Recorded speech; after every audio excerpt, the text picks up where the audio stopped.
우리가 지난 주일부터 사무엘하 말씀을 듣기 시작했습니다.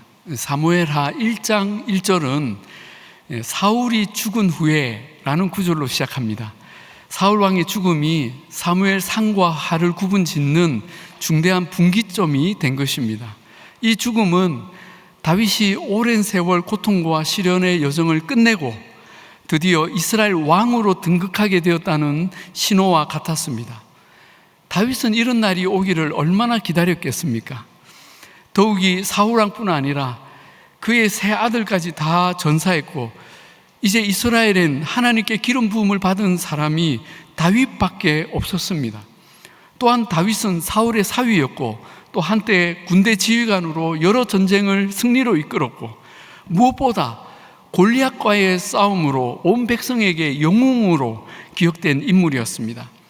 게다가 도망자 기간에도 수백 명의 무리를 이끌 만큼 그의 리더십은 탁월했습니다. 그렇다면 이제 다윗은 왕궁으로 올라가서 접수만 하면 되는 것입니다.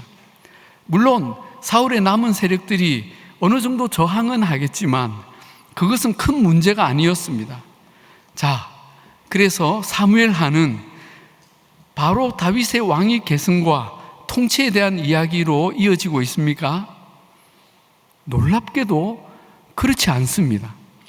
지금 모든 상황이 다윗에게 유리한 상황인데도 다윗은 너무나 조심스럽게 한 걸음 한 걸음 움직이고 있습니다. 그래서 사무엘하 1장은 사울과 요나단의 죽음을 애도하는 애가로 다 소모합니다. 그리고 2장에 와서는 뭘 합니까? 다윗이 하나님께 기도합니다. 그 후에 다윗이 여호와께 여쭈어 아뢰되 내가 유다 한 성읍으로 올라가리까? 여러분, 이 기도를 잘 보시면 좀 답답함을 느끼지 않습니까? 보통은 하나님, 제가 이제 길갈로 올라가서 왕궁을 접수할까요? 해야 맞는데 유다 지파의 한 성읍으로 올라갈까요? 라니요.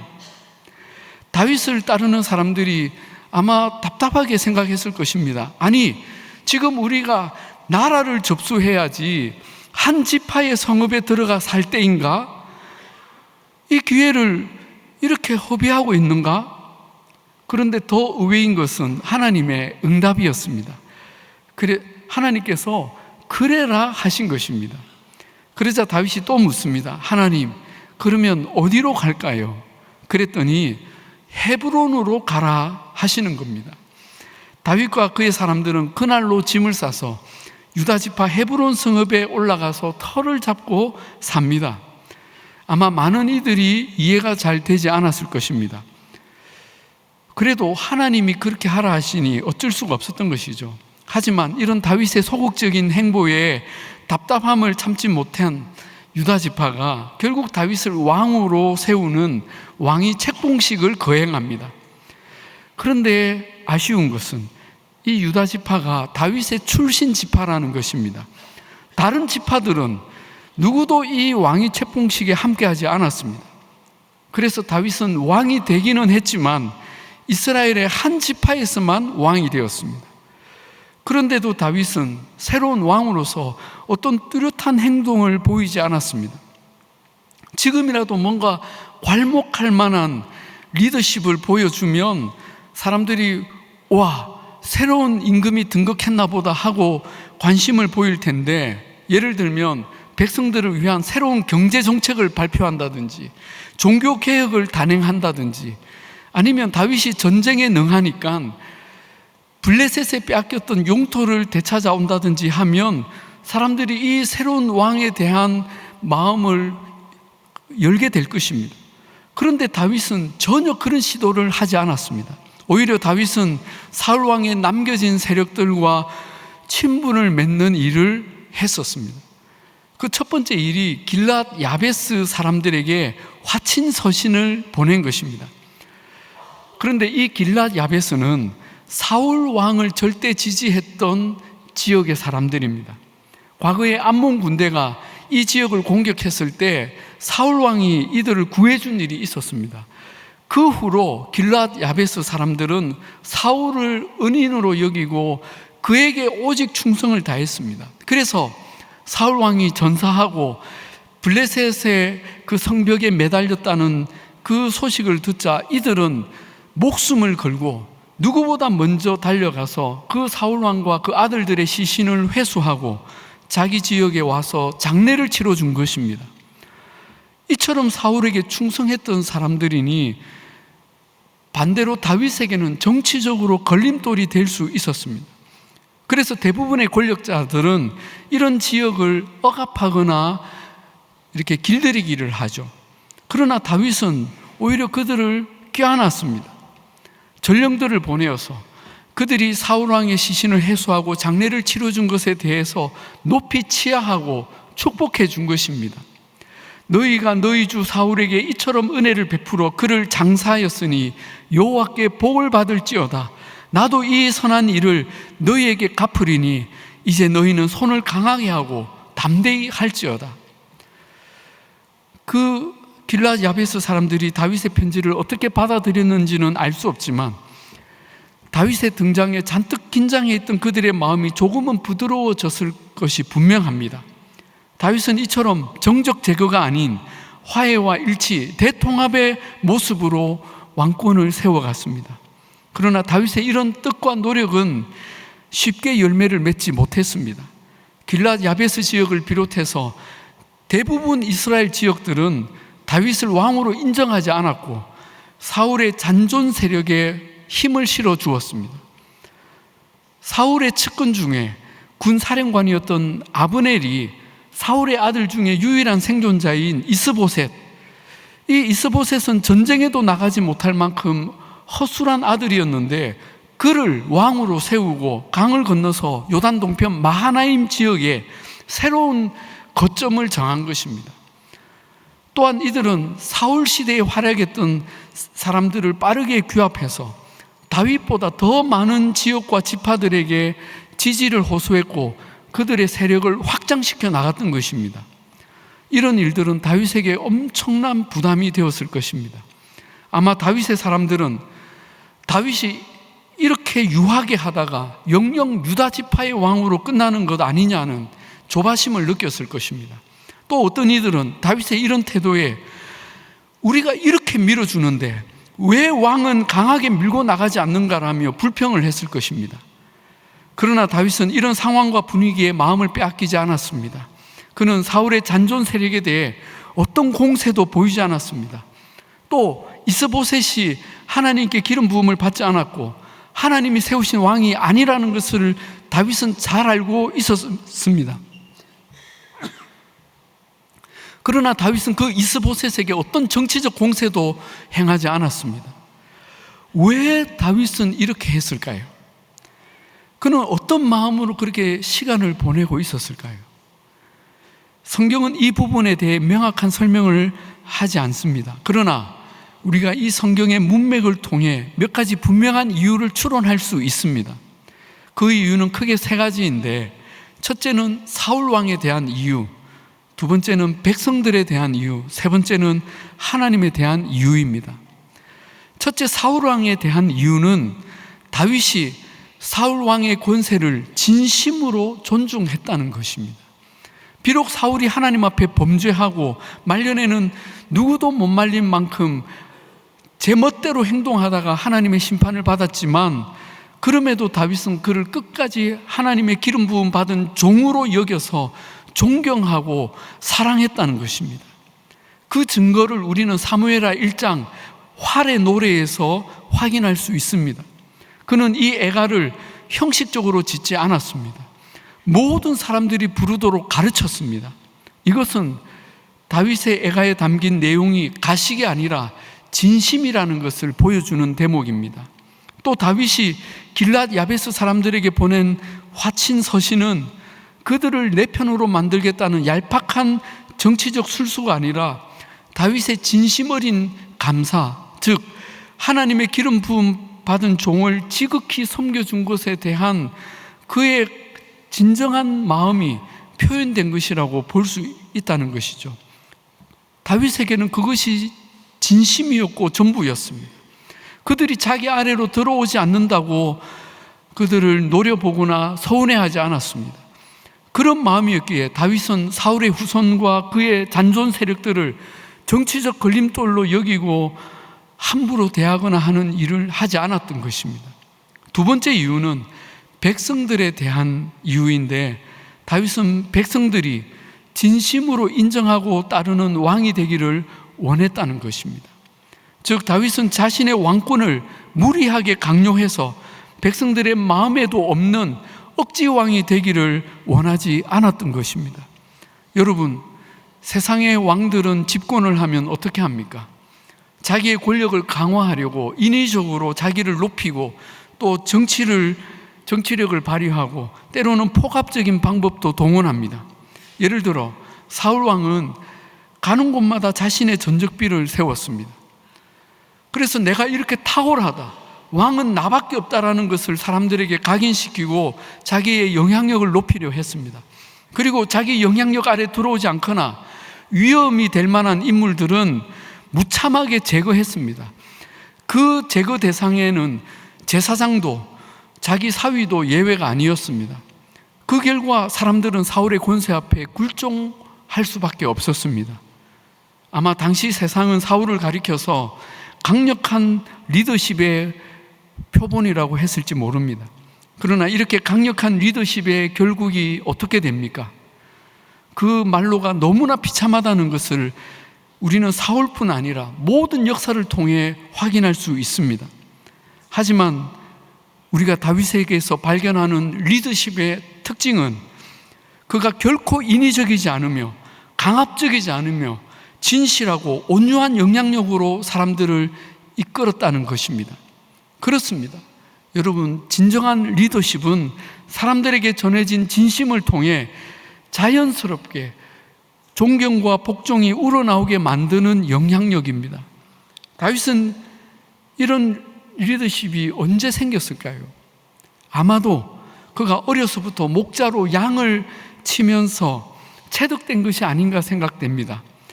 또 사울 왕을 반면 교사로 삼았을 수도 있습니다. 여러분, 양은 뒤에서 목자가 후려친다고 말을 듣거나 움직이지 않습니다. 그러면 다 도망가거나 쓰러지죠. 양은 목자와의 신뢰관계 속에 온유함으로 이끌 때 양들은 따릅니다. 다윗이 그랬습니다.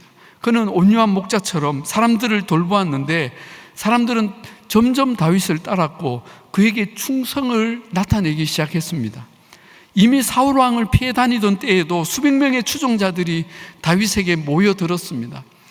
세상에서 버림받고 고통받던 백성들이 그저 다윗을 따르고 싶어서, 다윗이 좋아서 그에게 찾아왔고 자연스럽게 그의 사람들이 되었습니다. 다윗은 지금 이스라엘 왕으로 세워지느냐 마냐 하는 이 중요한 시기에도 절대 성급하게 인위적으로 강압적으로 자기 리더십을 세우려고 하지 않았습니다.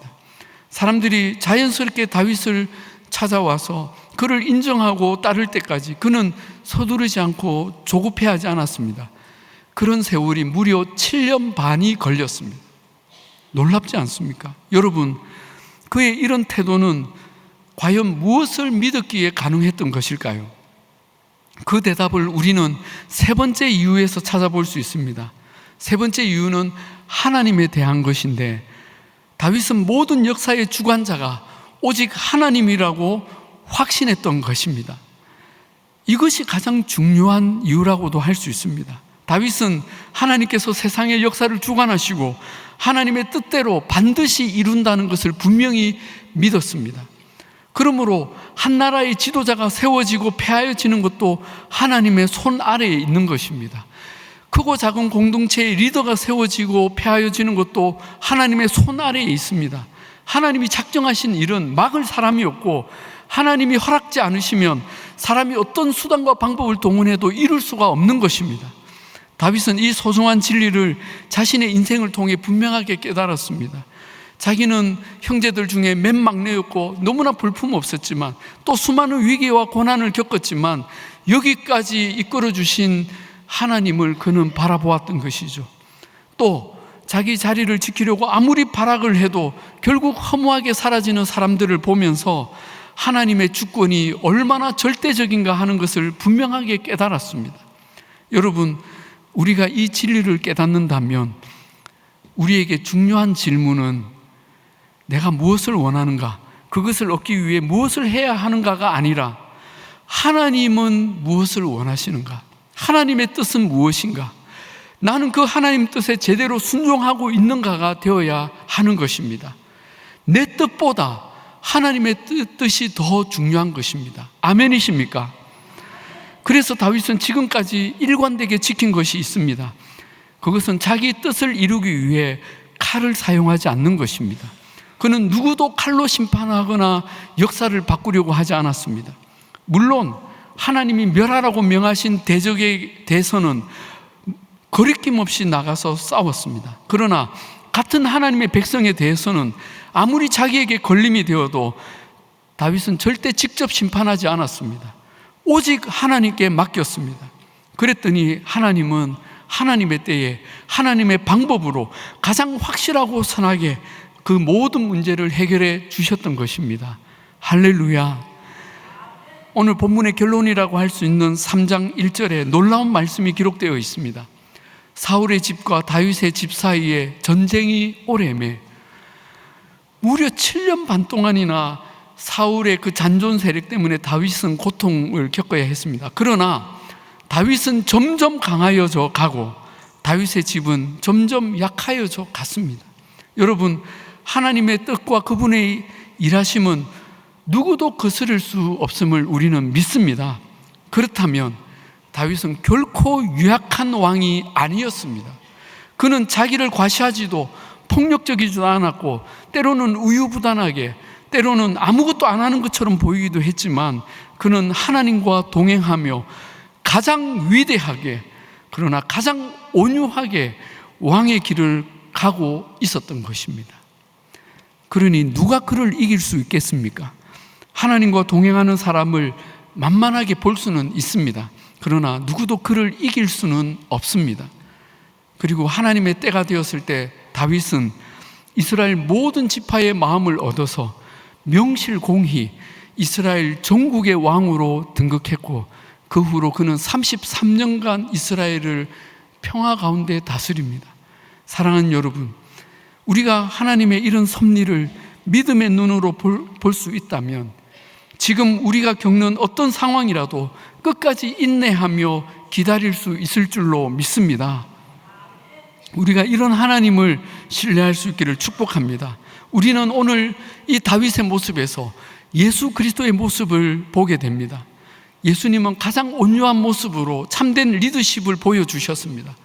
조금도 성급해하지 않고, 사람들은 하나님 나라를 빨리 이루자고 저 로마로 쳐들어가자고 그런 생각이 있었지만 주님은 인위적이지 않고 강압적이지 않고 오직 하나님의 주권을 믿으며 십자가에서 죽으실 때에도 털 깎는 자 앞에 어린 양처럼 자신을 하나님께 내어드렸던 것입니다.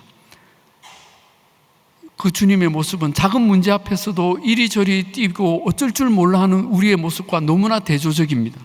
세상은 말합니다. 온유한 사람은 이 세상에 적절하지 않고 생존할 수 없다.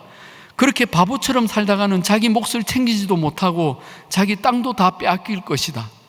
그러나 예수님은 분명히 말씀합니다. 온유한 자가 복이 있나니 그들이 땅을 기업으로 받을 것이다. 예수님은 그 온유함 때문에 죽임을 당하고 모든 것을 잃게 된 것처럼 보였지만 실제로 예수님은 온 세상과 온 우주의 주인이 되셨고 만왕의 왕으로서 하늘과 땅의 모든 무릎을 그 이름 앞에 꿇게 하셨습니다. 온유한 자가 땅을 기업으로 받는다는 말씀이 진리임을 주님은 보여주셨습니다. 한 10년 전에 우리나라 영화 중에 은밀하게 위대하게라는 영화가 있었습니다. 여러분 혹시 기억하십니까? 주인공이 김수현이었는데 그는 북한에서 아주 훈련을 잘 받은 공작원으로 남한에 침투했습니다. 그런데 남한에서 맡은 역할이 동네 바보였습니다. 그렇게 뛰어난 공작원이 동네 바보가 되어 몇 년이나 저렇게 웃고 살았습니다. 얼마나 바보 연기를 잘했는지 동네 누구도 그가 바보인 것을 믿어 의심치 않았습니다. 그러나 이 간첩은 그렇게 바보 취급과 무시를 당하면서도 은밀하게, 그러나 위대하게 자기 무지에서 북과 교신하며 지령이 내려오기를 기다렸습니다. 하지만 문제는 북한의 그 위대한 지도자 동지께서 정치적 상황이 바뀌었다는 이유로 이 간첩들의 존재를 은밀하게 제거하려고 했던 것입니다. 결국 이 사실을 알고 배신감을 느낀 김수현이 자기 부하들을 지키기 위해 저항하다가 마지막에 비참한 최후를 맞이합니다. 그들은 은밀했지만 결코 위대하지 못했습니다. 왜냐하면 이 세상 어떤 나라도 위대하지 않기 때문입니다. 그러나 여러분, 진짜 위대한 사람들은 누구입니까? 이 세상에서 자기 권세, 자기 소유, 기득권을 다 내려놓고 정말 바보스럽게 온유하게 살지만 영원히 위대한 하나님 나라의 백성으로 하나님의 뜻을 수행하며 사는 사람들입니다. 그들은 하나님 나라의 비밀 병기들입니다. 그들은 하나님이 가라 하시면 가고 멈추라 하시면 멈춥니다. 오직 예수 그리스도만 바라보며 사망의 음침한 골짜기라도 순종하며 따라갑니다. 그러나 그 결과가 어떠합니까? 그들은 예수님과 함께 마침내 영원한 하나님의 낙원에 이르러 원수의 목전에서 하나님의 잔치에 참여하게 될 것입니다. 하나님께서 그들의 머리에 영광의 기름을 바르시고 그들의 잔에 승리의 포도주를 부어주실 때 그들의 잔이 다 넘쳐나는 기쁨을 누리게 될 것입니다. 그들은 평생 하나님의 선하심과 인자하심을 누리며 하나님의 집에서 영원히 사는 복을 누리게 될 것입니다. 사랑하는 여러분, 이것이 우리 인생이 누릴 수 있는 최고의 위대함인 줄로 믿습니다. 바라기는 저와 여러분 모두가 우리 주님 앞에 서는 그날까지 우리 주님처럼 온유하게 그러나 위대하게 이 믿음의 길을 걸어가서 최후 승리를 얻게 되시기를 우리 주님의 이름으로 축복합니다.